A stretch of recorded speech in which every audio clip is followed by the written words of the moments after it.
Uh-oh, it's getting a little crowded over here. Whoa! My goodness gracious. Beautiful morning. Nice clear skies. Supposed to get some cool weather. It's going to be mid-80s today and then starting in the high 70s tomorrow for the rest of the week. That's probably around when I'll be finishing this engine job. We're not a weather channel. We're an automotive repair channel. I'm Jimmy. We're making it work. We're going to spend a day in the repair shop. So stay tuned. We're going to have some fun. We're doing this engine on this Ford Escape. That's probably what we'll do most of the day. We'll see. Stay tuned. We're going to take a look around and make sure that there's nothing forgotten here, that this will come out the bottom. I do have a couple more things to do, I think. One thing I always do too, I leave my motor mount bolts up here somewhere, because when I'm putting it back together, I'm going to want them handy. So I don't put those over on my tool tray where I've got everything organized. I kind of keep them nearby. Just something to think about when it's going back together. But fuel lines staying out of the way. All right, the harness goes into the wheel well here. I got to take these fender liners out. That's what we'll do next. We'll figure out what it's plugged into. I think the computer's down there. I think I have to take the wheel liner out of this side too. It showed something about it. I mean, it looks like that AC line might be leaking. We'll look at it closer when we get everything apart. I see a wiring harness going up that way too, but I think that just plugs into the, yeah, that's a boost pressure sensor. Might have to unplug that. All right, let's lift it up a little bit, start messing with it. Trying to get that sun to go up over the building here so I don't have to wear my hat. Oh, it's a gear wrench hat. I like it.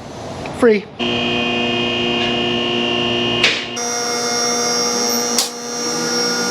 Quite a bit of 7mm nuts holding this little plastic water shield on, but that's all right.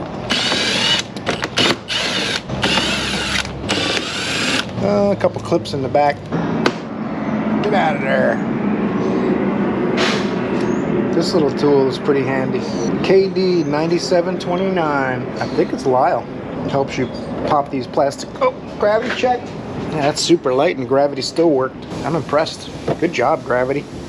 All right, I got a few of these clips to pull out. This wheel line will be out of the way, and it'll be the same thing on the other side. And then we'll see when we get serious and figure out exactly what's going on behind there. Goodness gracious. It's trapped into the fender well, the fender lip. I don't want to pull that off if I can avoid it.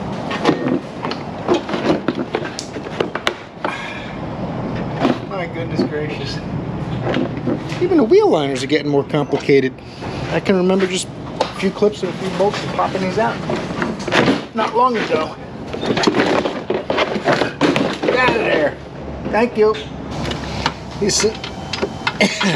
silly little braces. 3 bolts, just one on each side. 2 cross bolts like this up front.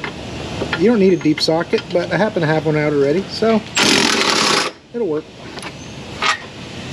And then there's a 13 on the back. Well, the head of the bolt's a 13. So this should be about out now, I think. Oh my goodness. Oh my goodness.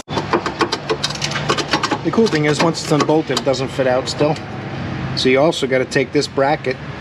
There's 2 10s behind here. So what I'll do is I'll put the bolt back in here loosely. Might have been able to leave it in, I don't know. We're going to find out though. Leave it visibly loose so I know I haven't tightened it when I go back together.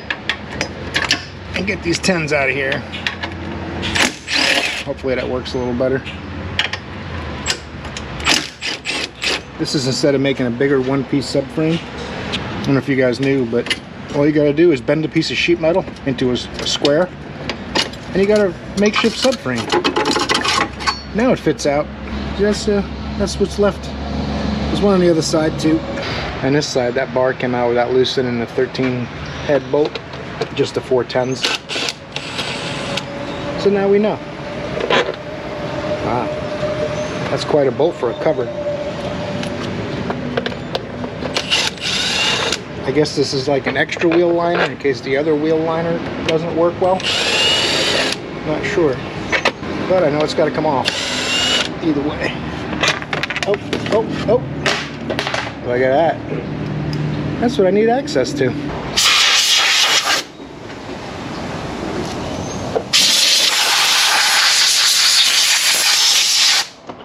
got a little on you guys too. Sorry about that. I'm not sure if I want to try to leave this PCM connected to the wiring connectors. It's 6 inches by 6 inches. You guys know what I'm talking about. I'll leave it connected. It won't be that much in my way. I don't have to worry about a problem. These are probably CAN wires. See, they're twisted together. It reduces interference. There's a wire goes to a connector back here, and I can feel it, but I can't tell how it disconnects or what kind of safeties might be in it. So I said, I'll take these two. There's just 2 screws. It should pop out, right? No. There's a screw behind here, the proper length extension. And we're gonna find that screw. They want you to take the bumper off, I'm guessing. But that's not gonna happen. Not if I can avoid it.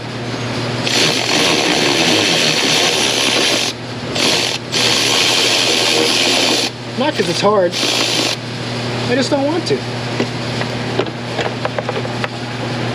Okay. Now I can get to that connector. Oh, there's a push pin in the cover. Let's get that. I think it'll be alright like that. That connector came off without much of an issue. Got my radiator hoses off, heater hoses, fuel lines. I noticed something interesting too. I made a short about it. This bracket, it looks like they were gonna bolt it on and decided to weld it. I don't know if they saved like, you know, 8 or 10 cents a car or something like that. Both sides are the same way. The next thing is gonna be to unbolt these back bolts, and I'll leave these 2 bolts and the 2 motor mount bolts holding everything in. And I'll let it down on some jack stands. Then I'll just take one of these off each side and the motor mount bolts up top. And this thing should be ready to go.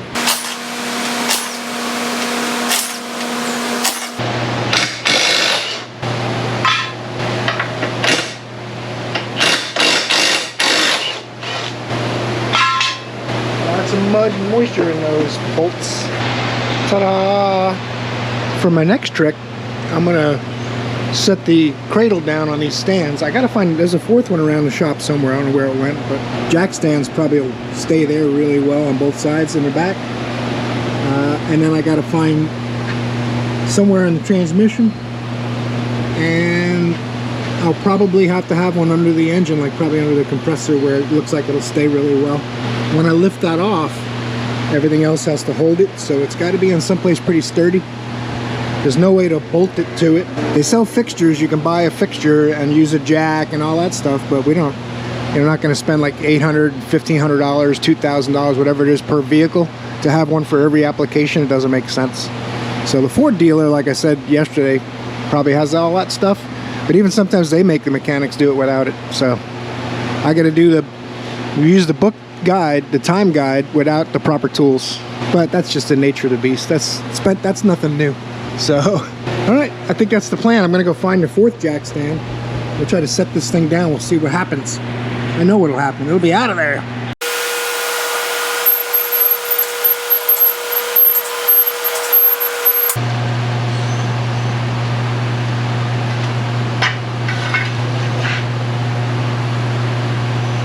I got all my jack stands at about the closest height I can get them from one to another. Obviously they're all different heights. I start with them all the way down and just raise up the ones I need to. I want it low, but I don't want it all the way on the ground, so I can work around, because this is only, you know, we're not even halfway.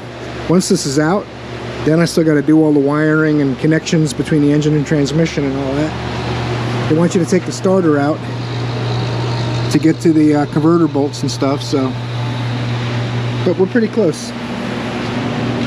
The back is going to be easy, obviously. This one, you know, like I mentioned, I'm going to use a floor jack in between the engine and transmission, so when I pull the engine off, the transmission doesn't go ba-dunk. I'm going to loosen these motor mount bolts, and then the only thing holding it will be those 2 cradle bolts. That's an 18, not a 21. I want to see the drivetrain kind of bump up. The way I had it, the subframe touched, but it hadn't bumped the motor and transmission. You guys can see that, but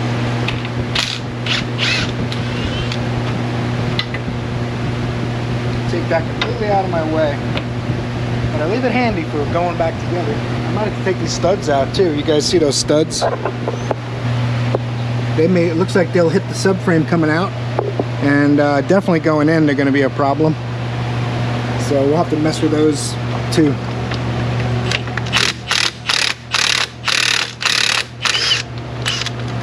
You see the engine and training go thunk. It's on the jack stands now. There's no turning back.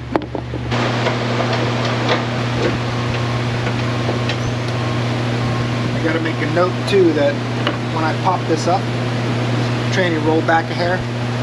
So when I put it back together, there's notches here. So I might have to put a pry bar somewhere and give it a little tug forward to get this to drop down again. All right, 2 subframe bolts, and then we can find out what else is attached and see what we missed. We didn't miss anything. Stop it. All right, let's get this last subframe bolt.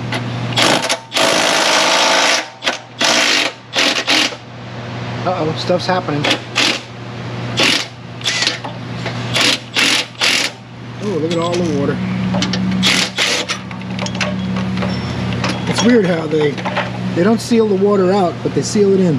I think because there's holes here, so you can put like penetrant and stuff in, and it lets water in, but then it traps it, so it worsens the problem almost. I also leave those bolts near where I'm working, so when I'm going back together, I don't have to hunt for them. They'll be right here. I do still have to pull those studs out. Let's grab that socket. Should spin right out of there, a little E10 socket.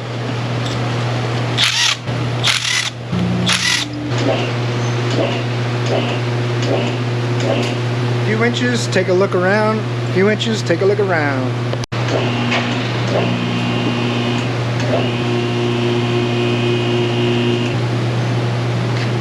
Stop and check. Okay. Everything's good.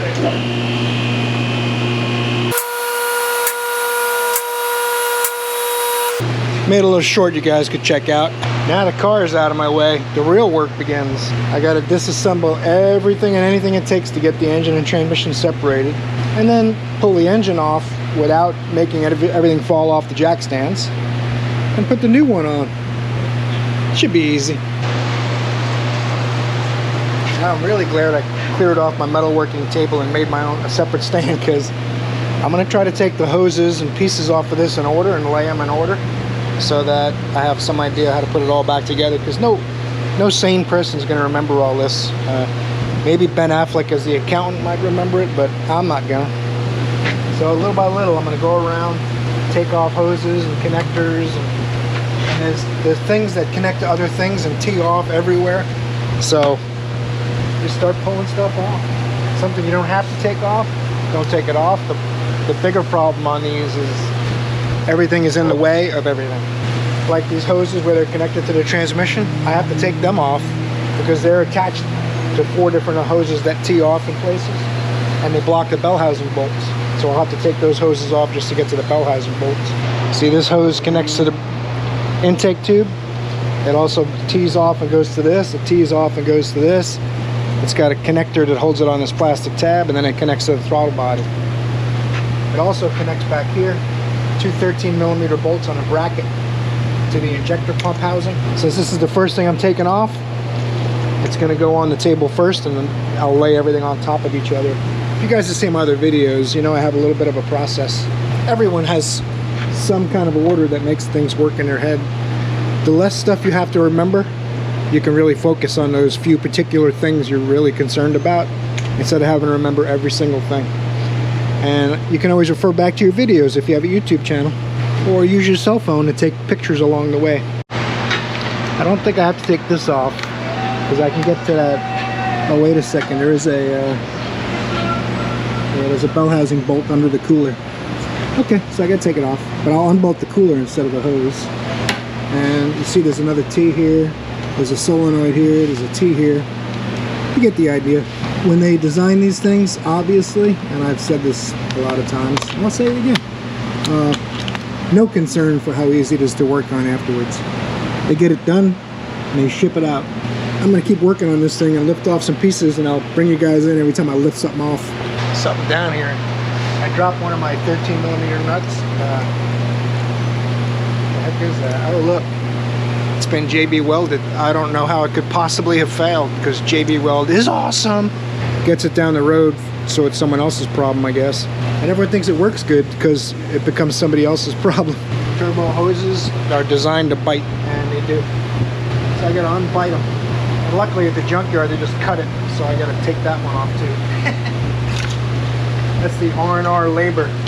R&R this engine is 15.7 hours. But they don't say anything about the salvage engine. You got to undo the wiring harness from that one. And it's actually worse. It's less work to put a long block from the dealership new out of a crate in than it is to put a used engine. But in case you haven't heard before, it's not up to me. I had to take the alternator cable off because it traps the heater hose in there. A couple of clamps now. I should have a lot more stuff out of my way. It latched. That's that. A couple of push pins here. I can't quite fit the heater hose out of there like I hoped I would. So to make it easier to go back together again, they got me a thermostat and spark plugs, but no hoses or anything. I mean, the hoses for this whole thing are probably $800. So I feel bad for anyone who's got to do like a starter or heater hoses on one of these things when it's in the car. It's ridiculous. If you're on a road trip and one of these T's breaks or something, they're all glued together with these cool plastic collars and stuff. I got a feeling in the next 5-8 years or so, we're going to start seeing a lot of these cars just left on the side of the road when they break down or overheat. You just leave it there, gather your belongings, and walk to the nearest dealership to lease another car. I guess that's where they're headed. You got to try not to skin your knuckles when it finally comes off the housing. Got enough damage to myself already. Hey, look, I can see it more. Oh, there's a ground cable in the way. It's a process. I saw this morning that Eric O's doing a similar job in a Cadillac ATS. It's actually much easier on that engine because it's rear wheel drive and all that stuff, and you don't have to do nearly as much nonsense. There's plenty of nonsense, don't get me wrong, but this video footage from yesterday, today, and probably part of tomorrow, he's doing a 6-video series on the engine swap. I have to consider stuff like that. I tried a couple of individual repair videos, but they got half the views of my day in the shop videos. So I'm not sure what the formula is yet. So we'll see. We'll work it out over time. I'm enjoying doing it and filming what I do. You know, if it helps somebody else out a little bit. I think we're getting close now. That one's easy. Bolts for the starter are hidden under the shield. I guess if this is in the car, you take the radiator fan out or something. I don't know. 13s. What are you guys doing? Oh, that's not gonna do anything. It's a waste of time.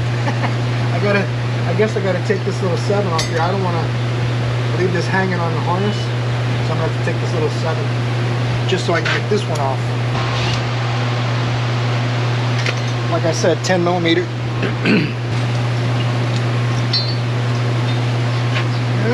Well, they took the throttle body off the junkyard engine too. So I think I'm going to leave the intake on there. Sometimes you get metal fragments in an intake when an engine lets go. And since the spark plugs had metal on them, the tiniest little metal particle is going to ruin a new engine. So I'll take the throttle body and put it on that intake.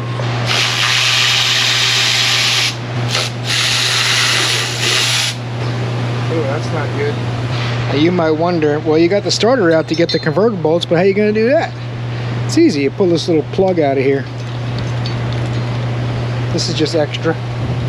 They're not going to be able to work on this. You know what we'll do? We'll just put a rubber gasket in there.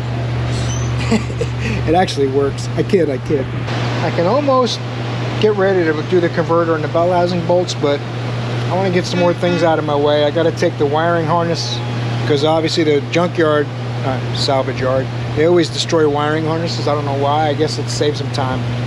You would think they could sell them when people have an accident and destroy their wiring harness.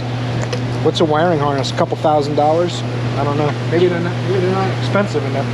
Maybe that's why they don't worry about it. But anyway, maybe there's too much liability. I don't know. Someone who works in the salvage yard telling me a bunch of connectors I got to get out of here. I got to pull the exhaust and the turbo stuff off too. Pulling this harness off of here. Some of them are 13s, some of them are 10s, some of them are just electrical connectors with booties over them to keep the heat from the turbo off it. Ooh, that's a big old ground bolt. Don't drop it in the turbo. Silly. Alright, we're getting somewhere now. Every single one of these bolts in the procedures, it says remove and discard, like you're going to buy all new hardware. Even this clamp says remove and discard. You make a fortune if you try fixing this junk. I mean, these vehicles. That might have to be, it's like a diesel clamp. It grabs from both sides. You got to open it enough to clear it. Kind of like they do with the Ford air filters. You guys work on any Ford trucks, you get that big air filter with the mass airflow sensor in it. Those clamps wrap around both sides.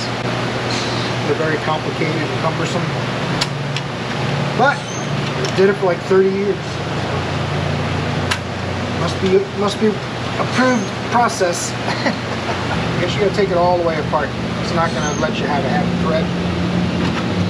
There you go. Now I'll drop the nut and washer back on there.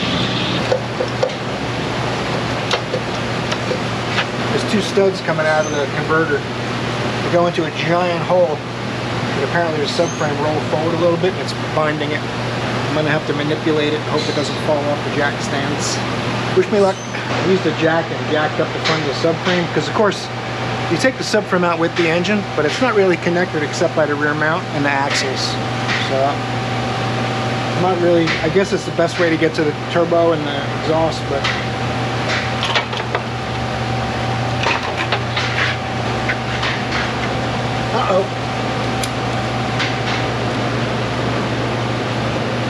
more valve cover parts.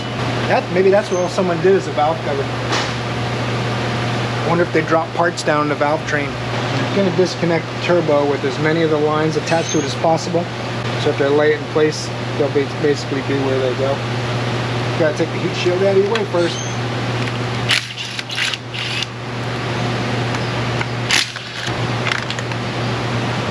Sometimes these wastegate levers get wallowed out and leak and cause all kinds of other problems, but this one feels pretty tight. Doesn't look too pretty in there though. It's a 10mm hex. Coolant, okay. Okay, this side is in coolant and this side's out, or vice versa. Okay, that makes sense. Okay, here's the oil line. Right here, looks like a 17 or an 18. And then the drain back is down here. Looks like 2 8s. So we'll disconnect those and get that out of the way. Then we'll go back to removing the wiring harness. I got onto the turbo when I got to this connector. I said, oh, let me get the turbo off of there. It looks a little cleaner and less cluttered with that out of the way. Plus, I'm really curious to see if we're going to need to order one. I want to get a look at that impeller and see what it looks like when it's off on the workbench.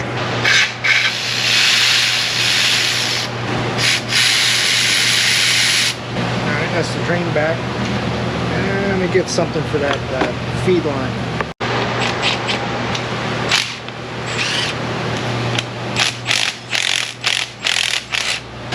Just a little flex.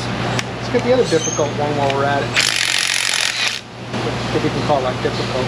These are like brass nuts. No need to discard those. Man, it's like every time I remove something, I get closer to being done. Set that down in a safe spot. Alright, now I got 2 hoses. They work the wastegate, so I'll take one out of the rubber, take one with the rubber. No way you can mix them up. They're shaped differently too, but it always makes me feel better to do that. Although these will go back together pretty self-explanatorily. Throw this on the workbench. Come with me. My brain's telling me to pull this axle housing off the block, so that's what I'm doing. This one bolt doesn't look like it'll fit out with the axle in, but it fit out. Just barely. I got it with an open end nut.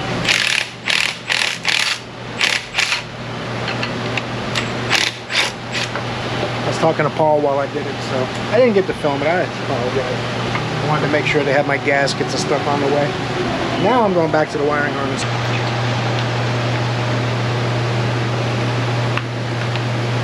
Wow. We're getting somewhere.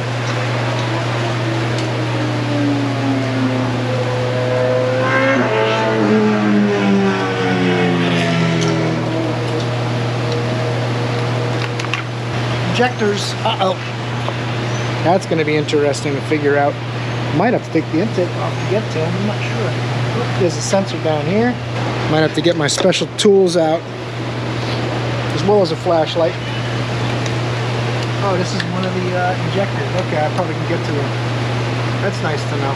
See guys, it's not so hard. Got injector access right here. Boom. You hold your lip right, they practically all fall off. You have to do some exploratory surgery. I got all the injectors disconnected. This hose is trapping them in. So rather than just trying to fight it, it's just a few bolts to get this intake out of the way. And I'll see how it works and find out if I have to do it on the other one.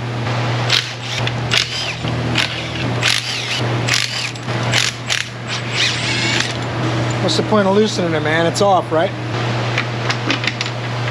They're trying to tell me there's more stuff attached. Don't want to break it in case it's broken on the salvage engine. So I gotta be genteel. Even though I probably don't need it. Ha! Not gonna get any exercise lifting that. It literally weighs about as much as a sandwich. Oh, knock sensor. Let's grab a 10 and get that off. Sometimes these go into water jackets too. Okay, now this goes around that hose. Try to remember that. Oh, another knock sensor. Now I don't have to take this harness off all this because we're not messing with that. So I'm just going to drape it back over the transmission. It'll be a little easier to lay it back in place as well that way. One more connector. Bell housing bolt holds the ground.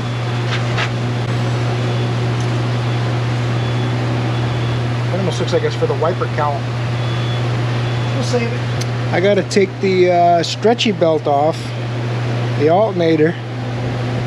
They left me a water pump pulley. I have to look and see if it's damaged. I probably could transfer over this new valve cover and dipstick too. I drained the oil already, but see there's little metal particles on the dipstick without oil on it. That's not good.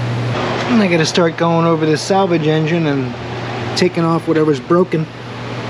Salvaging whatever can be salvaged, and they mark the crank to make sure you don't loosen this bolt, just like the Fiesta I did the other day.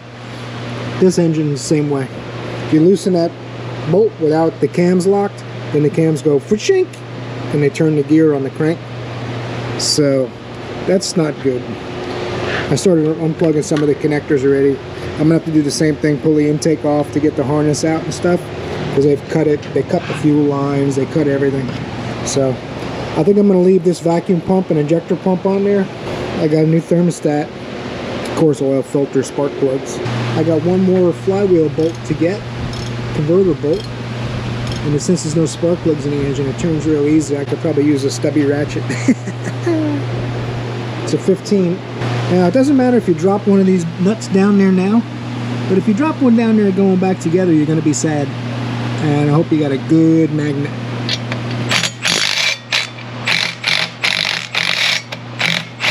Can be a little careless now, but putting them back on, you're like, because you drop one, there's no opening. And I got my sweet new Vim engine chain. Might as well use it. Take the factory lip tabs off. Matter of fact, I'm going to keep these. We're not going to need it on the salvage engine, right? I don't want to tighten it all the way and mess things up though. So, I got that salvage engine all prepped. Harness, intake off. I kind of wish I had two chains, because I'd have to swap them back and forth a couple times, but we'll make it work. That's what we do. The plan is to lift this out of here and then drop the compressor off, and then right before I put that one in, put the compressor on. It's a very handy stand. It keeps it centered because it's round. It sits in a jack nice. It's not going to hurt anything. This engine's only 250 pounds probably at the most, maybe less than that. Let's roll that engine hoist over here and do it. Luckily it's not too far because we do tires now, so you can't put it back there with the mosquitoes. You know, tires and mosquitoes, they get along nice because it rains in them. We got tires everywhere. We got tires over here. I'm starting to stack them up. And when it rains, which it does a lot in Florida, the mosquitoes love making babies in the tire puddles. We're getting close now. I'm just going to work this thing over there a little bit through all the divots. The ground is really holy, not like religious, but a lot of holes. This is the engine hoist of 1,000 pumps. It literally takes 1,000 pumps to get it from the ground up. I could have made a really funny video of me pumping the thing for 5 minutes. But instead, I just said, you know what? I'm not going to want to see it until I get at least close, right? Now this chain set does come with a really cool, loop so that you can adjust it and make the links kind of stay to force leverage on it. But I don't want to add height trying to get this out of here and all. Otherwise I'd probably use it. You can do a similar thing by moving the links in the hook or even hooking it onto the deal. I wouldn't do that with a very heavy engine like a big diesel or something, but with this it's fine. I'm going to pump this a minute. You see it moves about 1/4 of an inch or less. It takes a second. Be patient. Okay, 1 more second. Be patient. Getting close now. Stay with me.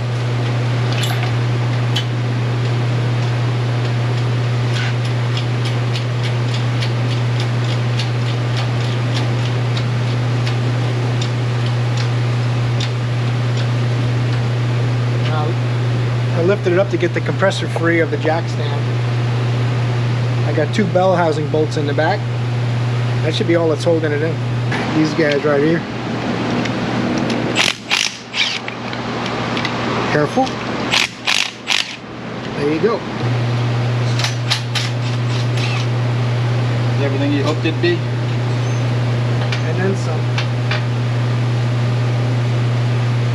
And then some.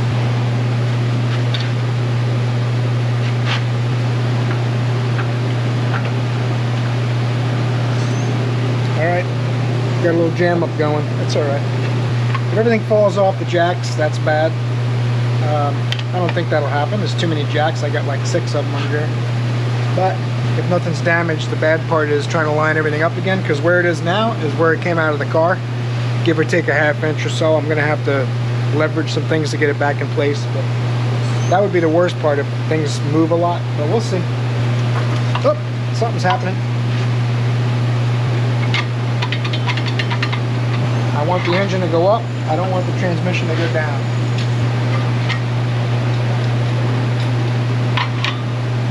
That's out there. Okay, now what I'm going to do is get this compressor.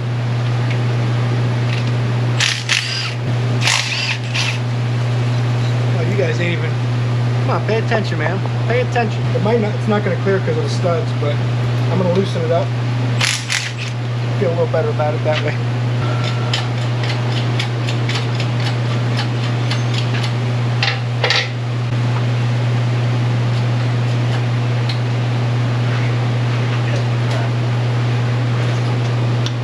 Get the compressor out now.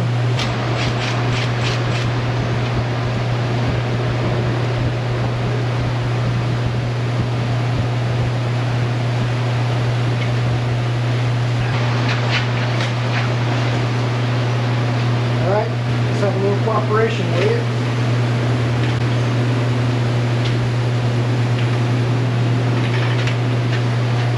This is a side note. You notice how old the oil filter is on the old engine? I don't care what brand car you have, I'll say it over and over again. If you don't take care of your car, it's going to get expensive.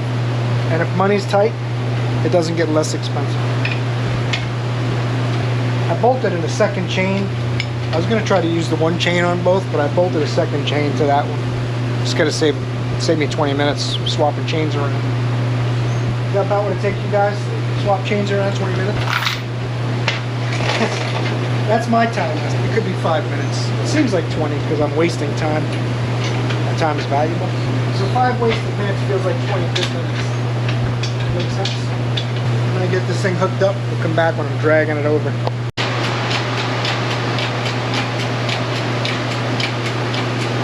Lift of 1,000 pumps. It's slow, but it works. Not for nothing, but this engine looks older than the one I'm taking out, but looks also like it might have been a little further north. It's hard to say, judging by the way the corrosion looks on it and all. It's got a 1-year warranty, from LKQ and 336 from Napa, I think. I'm not sure if they give the same warranty on engines, I assume. I thought it was everything, but I'm not an expert on it, that's for sure. Collar came out with it. I'll put the new thermostat housing on too, just to give it that new car smell. Plus they brought it to me and said, here, put a thermostat on it too. Okay. I want to try to put this in without disturbing that jack and stuff, moving too much. We'll see what happens. There's no real magic to this. Just got to get the right angle, the right height, a little bit of patience. I think it's a little bit high right now. I wanted to get past the jack. I wish it was kind of rolled back. I might have to do that by hand when we get close. We're a ways away yet. The biggest thing is lining up the bell housing and the converter. Everything else happens later. I wish I had it tilted back a little more. I think I got the jack maxed out. We're gonna get close. And this is where, you know, having the correct fixture is nice because things don't move. It's all bolted to the fixture, so nothing is allowed to shift. Your only focus is putting the motor on. Now, I've got to put the motor on without bumping the tranny and the subframe too much and shifting them from where they're supposed to be. I might have to get an assistant out here, but we'll see.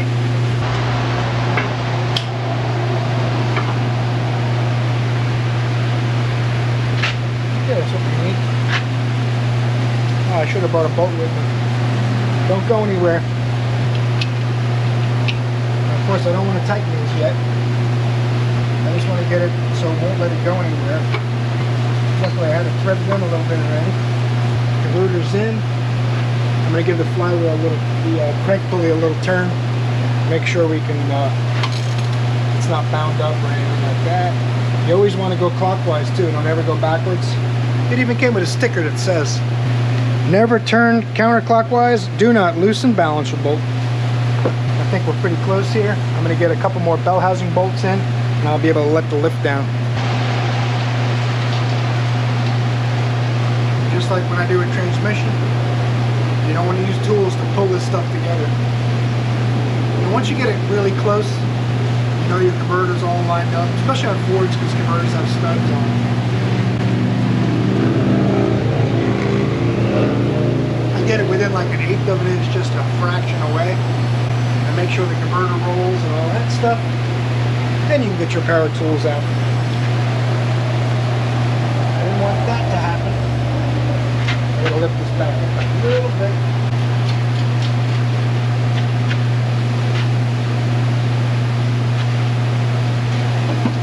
There you go. I'm going to get my quarter drive with a little 13 on it. We're in. Woo! That was fun. That one's got the ground on it. Show these bolts a little mountain wrench love. It's nice and long, so much leverage, and you don't have to really get crazy. You know that thing's a good 40 foot-pounds or so, 30 foot-pounds. Just giving a nice tug on it. In private.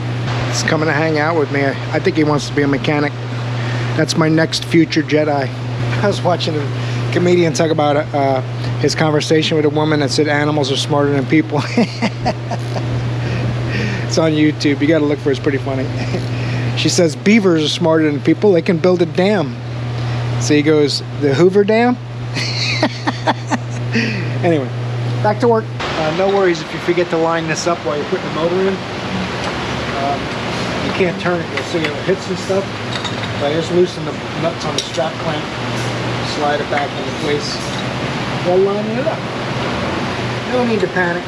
So, this axle, oh, don't do that. Panic! No, just kidding. Don't panic. Apparently that axle's not clipped in there. This is what holds it in. I didn't think that was going to happen. I definitely don't want to use a power tool on this. As you guys know, it's threaded into aluminum. Ooh, good workout. Let's do another set. Want to get buff. One more set. It's a little tricky getting these started, because the axle wants to slide out and the weight of the knuckle wants to come out and bring it out. So I got my floor jack holding everything up out here, my pry bar jiggling this so I can get these bolts to turn in at least a few turns by hand. This is the one that's tricky. But don't worry, we're tricky too. We are tricky too, no big deal. A little bit of love.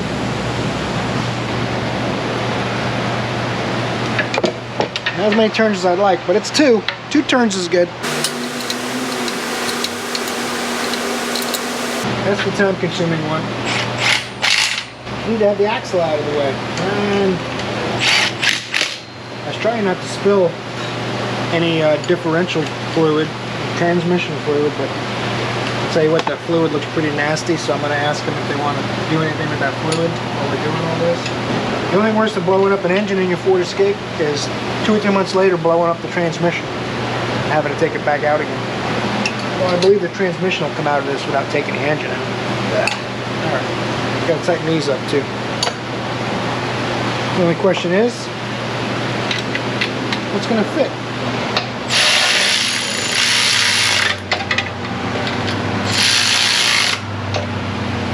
About ready for a turbo, I think. I gotta see if my gaskets are here yet. I just realized too, I never looked at the oh, that's not good. Yeah, this thing needs a turbo. I figured it would. Look how tiny it is. Alright, new spark plugs, dielectric grease on the coils. I'm going to use the coils that came with the salvage engine because it looks like it has lower miles. The plugs weren't that bad, weren't that old. She's working on the turbo. That's going to put a kibosh on this for a little bit. They want me to do a brake job on the front of that Kia while they sort this out. So, my plan is to get these coils buttoned up. I might try to sneak this wiring harness on. All I can do basically on this is the wiring harness and the intake manifold. A couple little loose ends like the hoses and stuff, but I gotta have that turbo to put the motor back. I'm not gonna bother trying to put it in with it back in the car. So we're in a holding pattern, except for a few little knickknacks, patty whacks and stuff like that. Got my knock sensors in, getting ready for the intake and the alternator. All right, it's not as exciting as putting engines in, but actually pays a little better. So the only reason I got it is because we got to turn the rotors. They said no one else knows how to use the lathe, I guess. So here we go. Ooh, those are tight.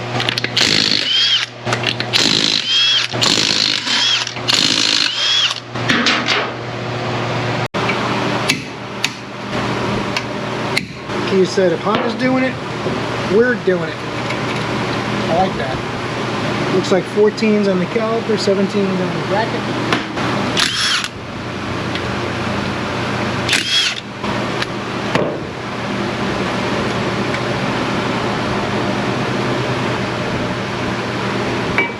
One emergency brake job underway.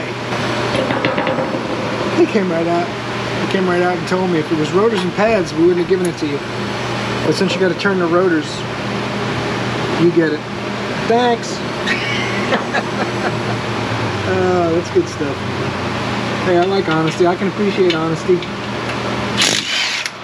even if it hurts your feelings.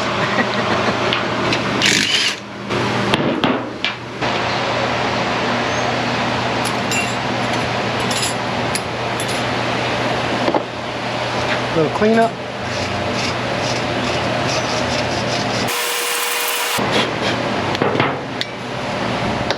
Oh, look at that. That's a lot of grease. We don't need that much. My hands are already filthy. I'm not going to bother getting gloves or anything silly. I'm just going for it. Hardware is really nice. These are CarQuest pads too, but this hardware looks good. Fits nice.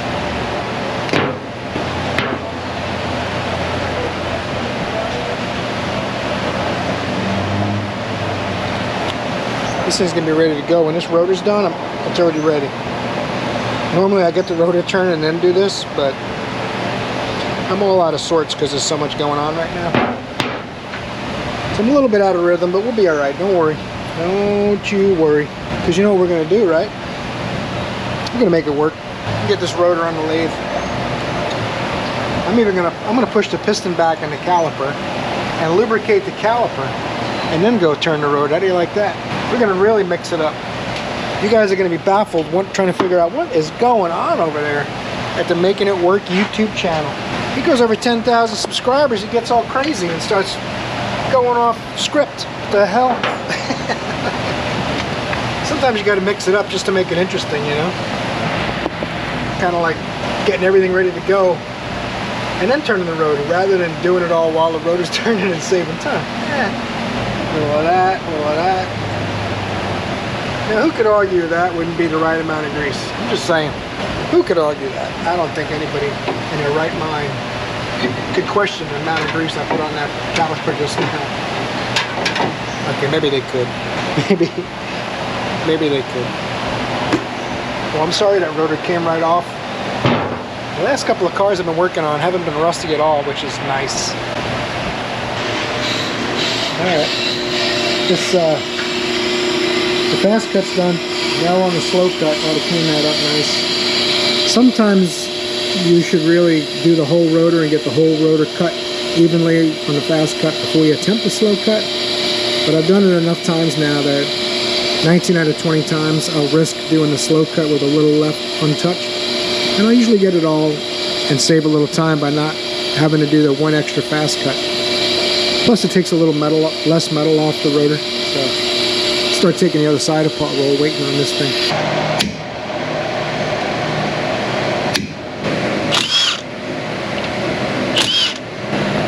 You guys should stop drinking, man. I'll give you the 14 to lean on. How about that? I'll help you out. I'm going to need you to take 12 steps, one foot in front of the other, draw a straight line, please.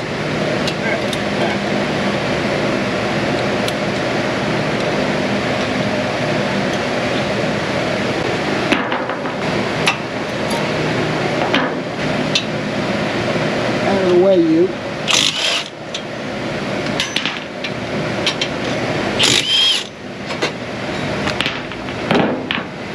Don't lose your lock washers.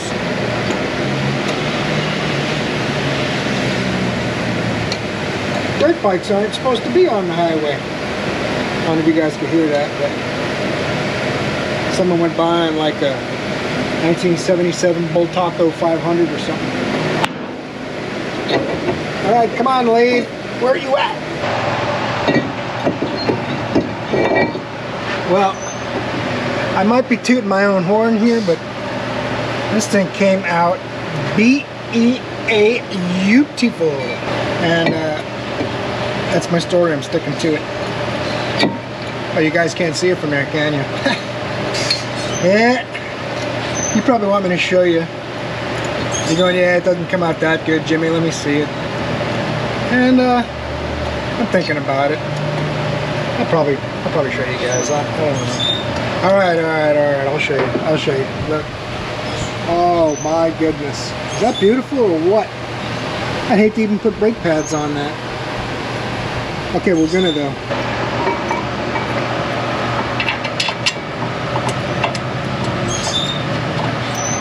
Couple of bolts.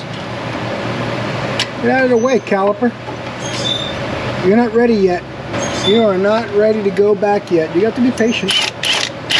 I'll get to you.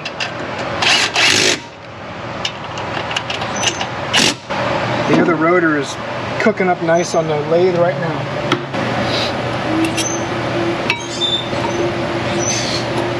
And this was my shop. After I fix every car, it would get a new car smell air freshener. I mean that too. I'm not joking. Completely serious. I would put a new car smell air freshener in every major repair I do. Starting with like a brake job and up. I wouldn't do it with an oil change, just because that's expected. New cars don't get oil changes. They go 5,000, 7,500 miles before they need their first oil change, right? So new car and oil changes don't necessarily go together, except when you're just doing the proper maintenance along with some other kind of repair. Then you get a new car air freshener. Could put these in with a regular Phillips. I already have my impact driver out, might as well use it. There's enough chaos out here right now without adding more tools to the game.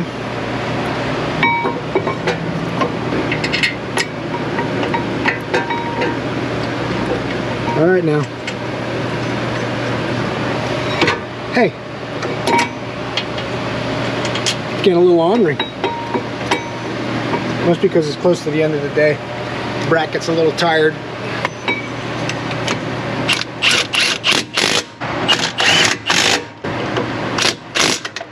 $14 brake pads.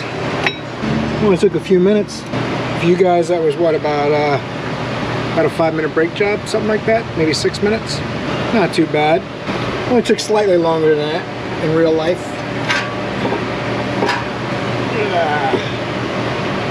All right, we'll tighten this up, and we'll go grab the torque wrench. You guys always torque your wheels, right? I mean, you do, right? Seriously?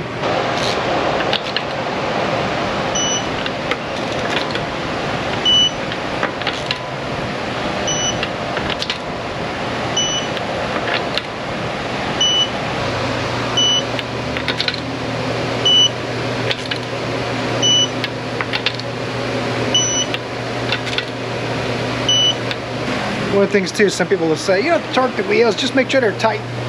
Well, one of the things too is, I mean, I would have said that wheel was pretty tight. One of the lug nuts was about a half a turn and 1/4 of a turn, and the rest of them were pretty good. So it's also about how evenly they're tightened, not so much just that they're tight.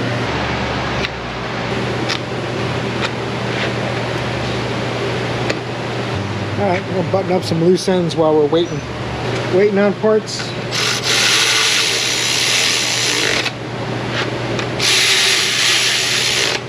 Waiting on approvals, waiting on stuff.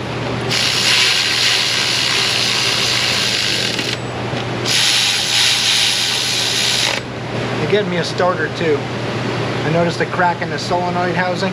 I don't know if I did it or not, but not optional, has to have. I'm not taking it back apart to put a starter in it.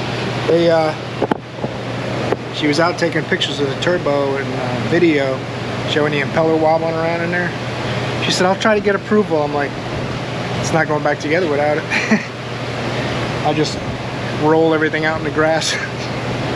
You can't put this back together with that turbo like that. So, don't be sad. It's almost the end of the day. All right, training cooler's in. Everything is, don't forget to take that off the exhaust before you put the turbo on, Jimmy. They put some over-temp washers on there just to see if you overheat it when you try to get it warranted. I'm not sure what else I can do tonight without that turbo.